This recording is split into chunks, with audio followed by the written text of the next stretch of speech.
n'y a rien de plus intéressant quand le Saint-Esprit nous révèle que nous sommes complètement changés en notre intérieur et que cela agisse sur notre extérieur. La vie de Jésus coule en nous sans le moindre effort de notre part. Et cette eau qui est la vie de Jésus déborde et jaillit sur notre entourage. Bien-aimés, sachant que notre vie ne nous appartient plus quand nous décidons de suivre Jésus.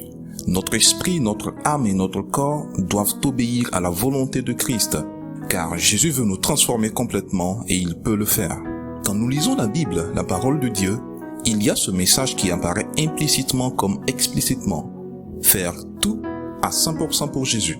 Le désir le plus ardent de Dieu le Père est de voir ses enfants s'abandonner entièrement entre ses mains et que ceux-ci ne s'inquiètent plus de rien. La nourriture, le vêtement, l'argent ne doivent plus constituer pour nous des inquiétudes, car Dieu notre Père se charge de nous les donner. Vous me direz certainement, un ventre affamé n'a point d'oreille.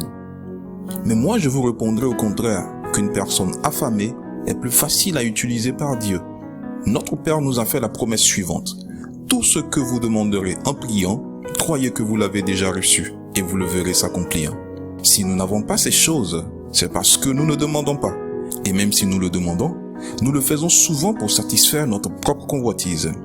Depuis un certain temps, il y a comme un message qui prend vie en moi. Faire tout pour la gloire de Dieu. Et quoi qu'il m'arrive, je glorifie simplement le Seigneur, car toutes choses concourent au bien de ceux qui aiment Dieu et qui sont appelés selon son dessein. Et je vous assure que je ne suis plus esclave de l'argent, ni du vêtement, encore moins de la nourriture.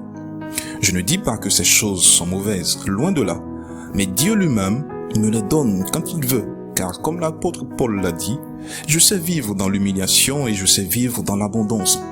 En tout et partout, j'ai appris à être rassasié et à avoir faim, à être dans l'abondance et à être dans la disette.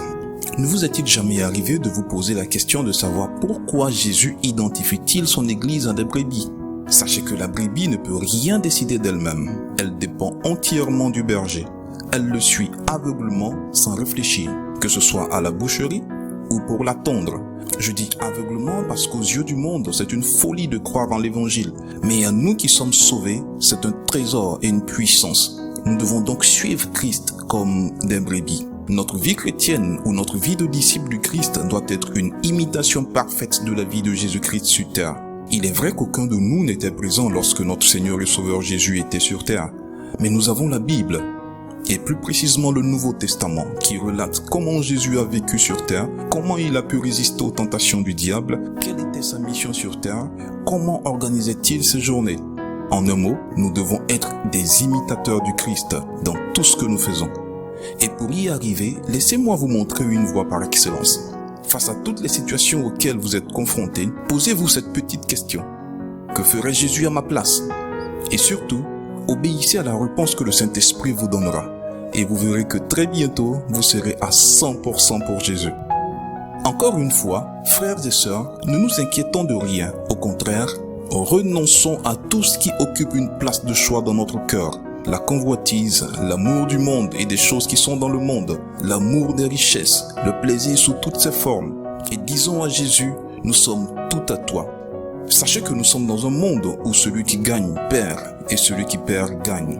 Ce n'est pas évident pour l'homme charnel de pouvoir tout perdre. Mais quand Jésus est en nous, cela ne devient plus une contrainte mais un sujet de joie de tout perdre pour Jésus.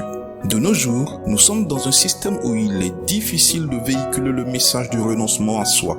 Et pourtant, c'est l'une des clés pour accéder facilement au royaume des cieux. Dieu ne nous demande qu'une seule chose, aspirer au renoncement à soi, et l'Esprit Saint lui-même se chargera de nous transformer en brebis pour le Seigneur. Que Dieu nous bénisse. Amen.